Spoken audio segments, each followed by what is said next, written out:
The Niagara Parks Commission wants your input on their latest venture, a zip line program that will have people exploring Niagara's greenery and zipping above the rapids.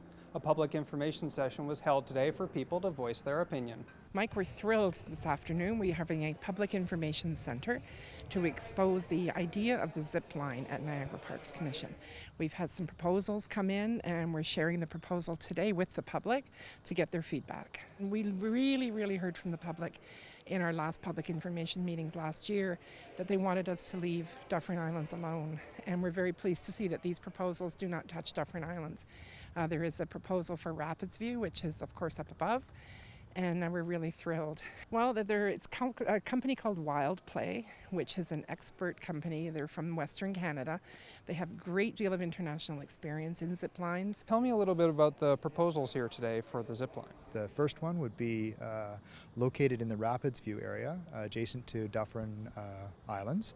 And that is a family adventure course. It's designed for the very little up to grandma, grandpa, everyone can get on it together. The second is a zip line that extends from the boat plaza or the Maid of the Mist plaza down to the end of the Ontario Power building, so closest to the plaza. It tucks in over an existing road that is in place down there, and folks would run down that zip line and then would come back up on an electric vehicle to where they started from. The third is another zip line that runs kind of inland of the aero car structure and above it, so it doesn't affect the viewscape of the aero car, but and that one will be pretty darn exciting. You'll be up pretty high, you'll be flying over top of the whirlpool, and it allows folks to fly in kind of more of a Superman position.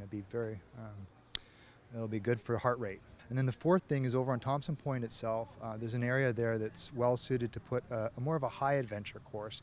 And that's designed again for the whole family, but not so much for the little ones and not so much for the mix together. It'll be an individual adventure kind of a thing, and that'll be pretty challenging. Folks will feel pretty much like they've had a pretty good go of things. And how are all these sites integrated? Is it something where you can go to the family adventure course for everyone and then go to the rapids and laugh as dad goes down and nearly has a heart attack as he's going over the rapids? Yeah, exactly. So you could do one, you could do them all. You could, and even within that, there's parts that you might not want to finish. It's really about people exploring their boundaries and getting out there and playing. Is this more of a family thing, an adrenaline junkie thing, or a bit of both? It's actually a bit of both. It covers both. You'll see in there that there's something built specifically for families, for children to experience different levels. It's accessible to all. These are truly wonderful experiences. And we're pleased because it allows people to get closer to nature. Whether you're adults or your kids, you're actually getting out in a place where you're going to have a memory that's something that sticks with you, and you go, that's important.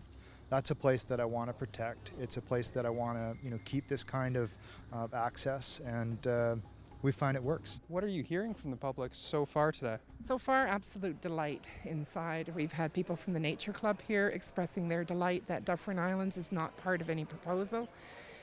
Delight from people observing that there's real sensitivity to whether they're above or below the rim, where they're being very gentle with the environment. I was happy to hear that the proposals that are inside, in total, just take up 2,000 square feet of space actually on the ground. So they're very small, they have very low impact on the ground, but they have high impact when it comes to exposure and access for all visitors. If you would like to have your voice heard, or if you simply want more information, visit niagaraparks.com/zipline. In Niagara Falls, I'm Mike Morgan, reporting for The Source.